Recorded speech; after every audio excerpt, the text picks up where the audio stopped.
तो आप जो मीडिया की बात कर रही थी, हम लोग बात कर रहे थे कि एक अभी नया चैनल स्टार्ट हुआ है, तो उसके संबंध में चूंकि ताजा जानकारियां हैं, और पिछले दिनों कुछ ऐसा हुआ है, ये जो सोशल मीडिया है बड़ा ही अच्छा माध्यम है, इससे हमारी बात घर बैठे हुए ना जाने कहां से कहां पहुंच जाती है।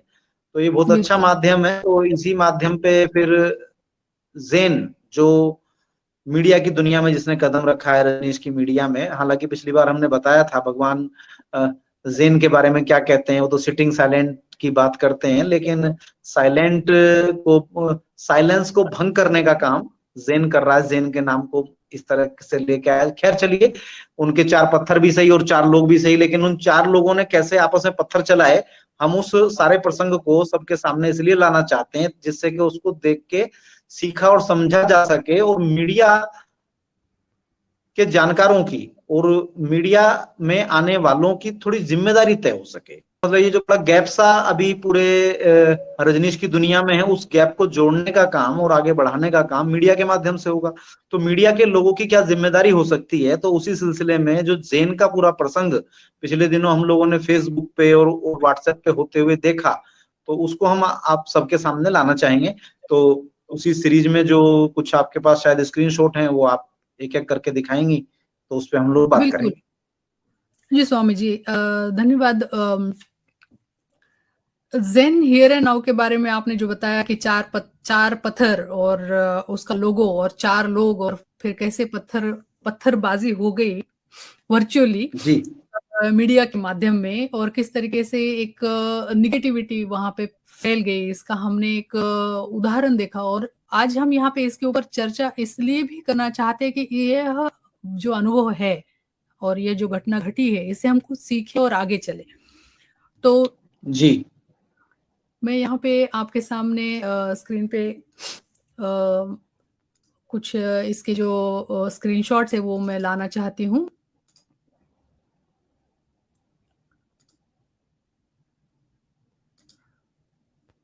जी स्वामी जी, क्या आप देख पा रहे हैं स्क्रीन पे? जी माँ जी, ये मतलब पहला स्क्रीनशॉट है जो शेयर हुआ था फेसबुक के ऊपर, और जी इसमें पढ़ हम पा नहीं रहे हैं छोटा कैमरे होने की वजह से, या तो हम जी, इसको निकालें। मैं पढ़ती हूँ इसमें। इसमें जी जो है अपने अनुग्रह स्वामी जो है अमेरिका वाले, उन्होंने उनका यह व्हाट्सएप का स्क्रीनशॉट है, जहाँ पे इन्होंने यह स्क्रीनशॉट शायद इन्होंने खुद ही भेजा था काफी ग्रुप्स में और यहाँ वहाँ। जी और इन्होंने दिखाया था कि या पूर्णा स्वामी की और उनकी कुछ ऑडियो रिकॉर्डिंग हुई है शायद, और उसके नीचे यहाँ पे मैसेज आया है कि I am having some fever and resting now, talk to you another day. और उसमें फिर अनुग्रह ने उनको मैसेज डाला है कि Purna, it's time you stop lying, it's going too far, unnecessarily you are creating crisis where there is nothing. It's my mistake that I allowed you into my space and let you, in spite being warned by everyone. Henceforth, if I find you lying about me anywhere, I will hunt you down. तो ये बहुत ही strong language में इन्होंने पूर्णा स्वामी को एक message दिया है, और वो यहाँ पे बता रहे हैं कि मुझे बहुत सारे लोगों ने तुम्हारे प्रति आगाह किया, इसके बावजूद मैं तुम्हें अपने स्पेस में आने दिया, और तुम हमेशा झूठ बोलते रहते हो। तो इसमें काफी आरोप प्रत्यारोप हुए हैं, और इसमें सबसे खतरनाक और सबसे दुखद बात यह लिखी गई है, और जिसको वहां पे बोल्ड में किया गया है कि I will Hunt you down, यानी कि मैं तुम जहां पे भी रहोगे मैं तुम्हें वहां आके मैं तुमको ढूंढ लूंगा और एक तरीके से तुम्हें मैं खत्म कर दूंगा। तो यह एक बहुत ही असंवेदनशील भाषा का यहाँ पे प्रयोग हुआ है। ये कहीं पे भी मुझे सन्यासियों जैसा वर्तन तो दिखता नहीं है। स्वामी जी, आप क्या कहना चाहेंगे? ये क्या स्क्रीनशॉट है, और ये कैसे मतलब इस तरीके से ये पब्लिक डोमेन में आ गया है? जी, अब जैसा कि हम लोग इसमें देख पा रहे हैं इस स्क्रीनशॉट में कि ये स्वामी अनुग्रह ने अपने फोन से खींचा है, चूंकि ये उनके वाला जो लिखा हुआ है वो व्हाइट में है, और जो पूर्णा ने ऑडियो कुछ भेजी है वो ग्रीन में है। ठीक है, जी तो ये स्क्रीनशॉट खींचा गया है। तो तो ये स्क्रीनशॉट ये बताता है कि भी कुछ ऑडियो भेजी पूर्णा ने, तो ये तो हम लोगों के पास आई नहीं, तो हमको इसके बारे में मालूम नहीं कि उन्होंने क्या कहा, लेकिन उसके जी जवाब में उन्होंने लिखा फिर कि भाई मैं बीमार हूं या कुछ ऐसा लिखा है ना, आई एम हैविंग फीवर, तो मतलब वो रेस्ट में कर रहा हूं, ऐसा उन्होंने भेजा। सुबह 10:54 इसमें टाइम भी आ रहा है थोड़ा सा लिखा हुआ। और फिर दूसरा जो मैसेज है वो फॉरवर्ड मैसेज है, यानी कि वो फॉरवर्ड किया गया है स्वामी अनुग्रह की तरफ से स्वामी पूर्णा के लिए शायद ये है। और इसमें जो लिखा गया है वो काफी वैसी भाषा है, किसी और ने लिखा है, यानी कि ये स्वामी अनुग्रह ने नहीं लिखा है। एक तो इससे ये पता चलता है। अब जिसने भी ये मैसेज लिखा है, और वो तो मतलब बेहतर बता पाएंगे पूर्णा और अनुग्रह ही कि भी किसने ये लिखा है, लेकिन जो इसमें आखिरी की बोल्ड लाइन है, इसी की वजह से इसको यहाँ पे लाया गया है सभी के सामने। और ये पूर्णा स्वामी ने अपनी एक पोस्ट लिखी थी, उसके नीचे इसको डाला था, हम लोगों ने इसको वहां से उठाया है। तो उसमें ये जो लिखा हुआ है कि भाई इसमें मारपीट की भाषा, तो इसी से पता चलता है कि ये किसी नए आदमी की भाषा है, यानी कि वो भगवान रजनीश की दुनिया में अभी कहना चाहिए कि बच्चा ही है कोई। और सन्यास की उम्र मतलब शरीर की उम्र से नहीं नापी जाती, कि हो सकता है किसी के बच्चे भी पैदा हो गए हो, कोई व्यापार भी करता हो, और हो सकता है पोते पोती भी हो जाए, तो उससे सन्यास की उम्र नहीं होती है। सन्यास की उम्र उस दिन से गिनी जाती है जिस दिन आपने सन्यास लिया। तो ये कोई नए सन्यासी हैं, 7 साल से भी कम इनकी उम्र होनी चाहिए, क्योंकि भगवान बताते हैं कि चिकित्सा जगत के हिसाब से हमारी जो हड्डियां हैं वो 7 साल में चेंज हो जाती हैं। तो 7 साल कम से कम जो व्यक्ति सन्यास में रहेगा तो उसके अंदर कुछ चेंजिंग आ जाएगी। तो ये कोई नए हैं, अभी इनके अंदर संसार की जो भी कुरीतियां हैं वो ये अपने लेके आ गए हैं, कीचड़ पैरों में लगा के। हो सकता है वहां पूना के तालाब से लगा के लाए हों, क्योंकि पूना के तालाब पे बड़ी कीचड़ उछल रही है पिछले 2-1 सालों से, तो बड़ी कीचड़ चारों तरफ फैल गई है। तो हो सकता है कि कहीं से वहीं से इनके पैरों में कीचड़ लग के आया है या कहाँ से आया है। तो ये सब चीजें ऐसी पब्लिक में आती हैं। तो हम थोड़ा नेगेटिव शब्द की जगह इसको कहना चाहेंगे कंफ्यूजन, कि भगवान रजनीश के सारे लोगों के बीच में ये कंफ्यूजन क्रिएट करता है कि बात क्या चल रही है।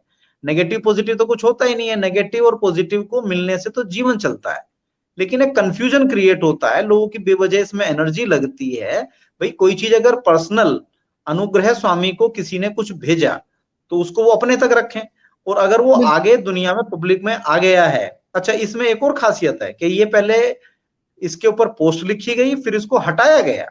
तो देखिए क्या मतलब, ये लोग पब्लिक को मतलब बेवजह क्यों एंगेज करते हैं। भाई पहली बात, आप लिखिए मत, सोचिए और समझिए। अगर उसके लिखने की आवश्यकता नहीं है तो लिखिए मत, और अगर लिखते हैं तो हटाइए मत। हटाते क्यों है, यानी कि आप इतने गैर जिम्मेदार लोग हैं। तो ये लोग सभी लोग एक टीम में काम करने की पहले बात कर रहे थे। अनुग्रह स्वामी हैं, पूर्णा स्वामी हैं, उसमें एक ऑस्ट्रेलिया के स्वामी जी हैं, जीवन वर्तमान उनका शायद नाम है, और एक माँ प्रेम श्वेता है, वो दिल्ली में रहती हैं। तो इन सब ने मिलके इसको करना शुरू किया था। तो इन्हीं सब का ये आपस का कुछ वाद विवाद है, तो ऐसे करके ये बात आई। तो कंफ्यूजन से पैदा होता है, लोगों का टाइम वेस्ट होता है, और आपका गैर जिम्मेदाराना रवैया सबके सामने आता है कि आप चीजों को पहले लिखते हैं जो पर्सनल आप बात कर रहे हैं, और फिर उसको हटाते भी हैं। तो यानी कि इतना डर भय किस चीज का है। अगर आप इतना ओपन हो गए हैं सोशल मीडिया के जमाने में, जो सुविधा दी गई है, तो फिर उसमें इतना भयभीत होने की क्या जरूरत है। भगवान श्री रजनीश ने जब भी किसी के बारे में कुछ भी कहा, जिस भी विषय पर कहा, तो उसमें उन्होंने अपनी बात को पूरे होश पूर्वक होके कहा, और होश पूर्वक होके कहने के बाद अपनी बातों को वापस नहीं लिया, क्योंकि वो उन्होंने होश पूर्वक कही थी बातें। तो अगर हमारे गुरु भाई कहना चाहिए नव सन्यासियों का, अगर होश नहीं जगा है तो कृपया करके ना लिखें, और अगर होश जग गया है और लिख दें तो उसको हटाएं ना। और अगर इतने बेहोश हैं कि अभी लिखते और हटाते रहते हैं, तो कम से कम मीडिया के खेल से दूर रहें। ये एक जिम्मेदारी का काम है। आज तक राघव जी ने जितने प्रोग्राम्स किए, तो उसमें जो नीचे कमेंट्स भी आते हैं वो उनको भी नहीं हटाते हैं, और जो कार्यक्रम में जो कुछ बोल के चला जाए वो अपनी जिम्मेदारी बोल के जाता है, वो डिस्क्लेमर लगा देते हैं उसके लिए कि भाई डिस्क्लेमर है, भाई ये अपनी जिम्मेदारी पे कह रहे हैं, और मेरा मंच है, तो वो उसको वहां से हटाते नहीं है। यानी कि मीडिया का काम तो जिम्मेदार लोगों का काम है। तो ये बिल्कुल गैर जिम्मेदाराना रवैया था। तो इसलिए हम इसको मीडिया वाले विषय में ही, जो मीडिया का महत्व की हम लोग चर्चा कर रहे हैं, तो ये केवल ज़ेन वालों के लिए बात नहीं है, जो आगे और भी लोग, जैसा हमने कहा कि 5-1 हजार तो चैनल हम लोगों के होने ही चाहिए, तो बाकी लोग भी जिम्मेदारी के साथ में मतलब बात कहें। अगर आप पब्लिक में आए हैं तो आप एक जिम्मेदार व्यक्ति बनिए, आप होशपूर्वक बात कीजिए, और अगर आपको अभी बात करना नहीं आता है तो थोड़ा और सीखिए बाकी लोगों को देख के, फिर अपना एक दृष्टिकोण तय कीजिए, और उसके बाद पब्लिक में आ जाइए। हम तो नहीं आए पिछले 20 सालों तक, हम तो हाथ जोड़ के पीछे बैठे रहते थे। और जब पूरा हमारा शोध हो गया, जब भगवान का ऐसा आशीर्वाद हुआ कि भाई हाँ चलो अब बात करो, तो आपके साथ ही मिलके हमने वो बीएसआर मीडिया पे सीरीज की थी समाधि से समाधान की ओर। तो उसमें जितने हमने बातें कही वो कोई भी पक्ष की बात नहीं थी, लेकिन वो नई बातें थी। तो वो उतना पहले सीखिए, समझिए, पढ़िए, लिखिए, तब आ जाइए। जल्दी क्या है? मतलब सभी बच्चों को माइक लेके हर एक के सामने माइक लगाने की आवश्यकता क्या है? तो पहले भैया सीख लो, थोड़ा होश पूर्वक हो जाओ। और अगर मीडिया में आप आ गए हो, सोशल मीडिया भी मीडिया का पार्ट है, और ये यूट्यूब भी सोशल मीडिया का ही एक हिस्सा है, तो इस पे थोड़ा जिम्मेदारी के साथ आइए, जिससे भगवान रजनीश की बात स्टेबल होगी दुनिया में। मतलब इतना उसमें खालीपन, इतना उथलापन मत लेके आइए कि लिखिए हटाइए, लिखिए हटाइए, एक दूसरे को गाली गलौज कीजिए। गाली गलौज में कोई बुराई नहीं है, लेकिन जिम्मेदारी से। भगवान भी बहुत अच्छे अच्छे शब्दों का उपयोग करते थे, ना जाने किस किस के लिए करते थे, और बड़े दुनिया के वो स्थापित और नामचीन लोग थे। जैसे भगवान कहते थे हरामजादा, अब बड़ा प्रिय शब्द है उनका कहने के लिए। सोसाइटी के हिसाब से ये गाली है, लेकिन वो उसको आराम से देते थे और सहजता के साथ बात करते थे उस पर। या और भी बहुत सारी ऐसी सैकड़ों बातें हैं, तो उस पर वो हिलते जुलते नहीं थे। तो हिलिए मत मेरे भाइयों, टिकिए, टिक के बैठिए, अपनी बात को तैयार कीजिए, समझिए, और फिर टिक के बैठिए। ये निवेदन है हमारा इस छोटे से कमेंट के माध्यम से, आपके चैनल के माध्यम से। जी मां। धन्यवाद स्वामी जी। बहुत जरूरी आपने यहाँ पे एक पॉइंट निकाला है कि जिम्मेदाराना बिहेवियर, रिस्पॉन्सिबल बिहेवियर की जरूरत है। नए जो भी कोई चैनल यहाँ से आगे भगवान की दुनिया में बनेंगे, और बहुत सारे चैनल बनेंगे। जैसे आपने पिछले इसमें भी स्टैटिस्टिक्स बताया था कि 250 चैनल है और भगवान के दुनिया के और आध्यात्मिक जगत से जुड़े हुए, और ऐसे तो लाखों करोड़ों चैनल्स है। तो ये जो जिम्मेदारी का भाव है वो जैसे ध्यान की परिपक्वता से आता है, बहुत सारे चिंतन मनन से आता है, और जो लगन है उसमें काम करने की। बस हमें एक नया चैनल बनाना है, इसलिए चैनल मत बनाइए, विषय अच्छे विषय के ऊपर आप काम करके फिर आइए। तो बहुत अच्छी बात है। और इसमें और भी कुछ स्क्रीनशॉट मेरे पास है स्वामी जी, मैं आपको दिखाना चाहती हूँ। ये दूसरा स्क्रीनशॉट यहाँ पे है। आप पढ़ पा रहे हैं तो बताइए, नहीं तो मैं पढ़ देती हूँ। जी जी जी, इसमें दिख रहा है कि ये ब्यूटी शेयरिंग ग्रुप कोई है, और ये वाला स्क्रीनशॉट जो शेयर किया था वो जीवन वर्तमान ने नहीं, ये शेयर किया था अनुग्रह ने, स्वामी अनुग्रह ने ये अपने फेसबुक पे शो किया था उन्होंने, ये उनका है। तो ये स्वामी अनुग्रह ने शो किए और फिर बाद में हटाए। तो यानी कि इनका बिहेवियर भी गैर जिम्मेदाराना साबित हुआ।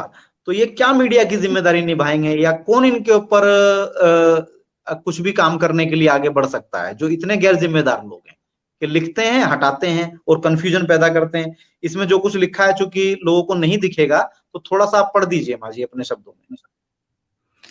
यहाँ पे कि यहाँ पे तन और मन और धन की बात इस स्क्रीनशॉट में मुझे दिख रही है कि जी अनुग्रह यह मेन आदमी है, इसमें अनुग्रह इज द मेन मैन, तन इज मी, और मन इज वर्तमान एंड धन इज अनुग्रह है। इस तरीके की बात यहाँ पे लिखी है।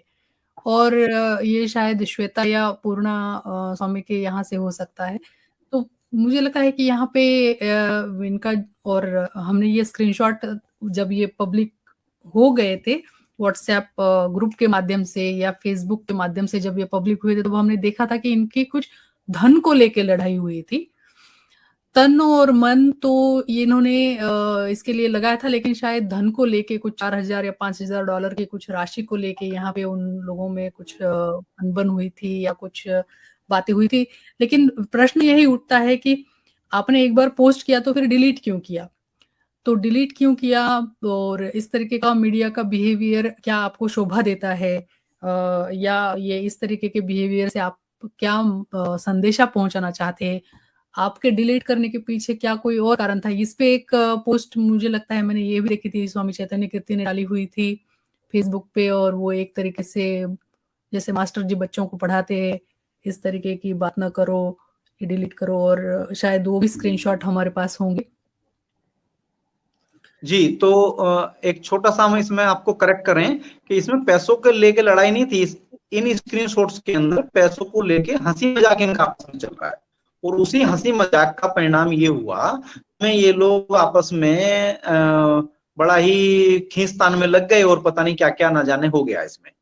तो ऐसा कुछ हुआ। थोड़ा सा आप इसको पढ़ दीजिए, जो जो मतलब ये स्क्रीनशॉट अभी आप दिखा रही थी ना, आप इसको नाम के साथ साथ पढ़ दीजिए कि भी किसका क्या मैसेज है, वो सबको समझ में आ जाएगा फिर देख के। जी जी प्लीज।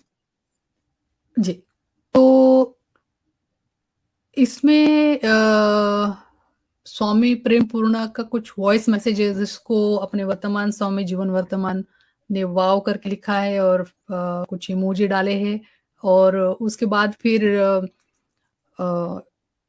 मुझे ये लगता है कि ये पूर्णा स्वामी की कम्युनिकेशन है, इसलिए वो, क्योंकि पूर्णा स्वामी जी के बाद ही दिखता है।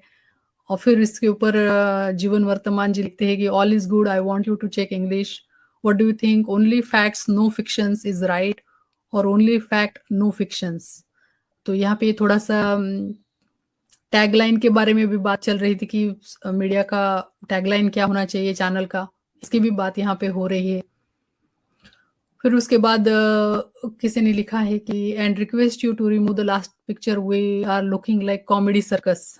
तो यहाँ पे ये मुझे लगता है कि मीडिया चैनल बनने के पहले थोड़ी जो डिस्कशन हुई है जी इनके जी। अंतर्गत, तो ये इनका आपसी प्यार मोहब्बत की बातें, इसीलिए ये आपस में एक दूसरे को सर्कस का हिस्सा ही बता रहे हैं। वो तो कोई बात नहीं है, नॉर्मल एक फ्रेंडशिप में बातचीत चल रही है। जी नेक्स्ट हम ले सकते हैं स्क्रीनशॉट, अब आपने पढ़ दिया इसको।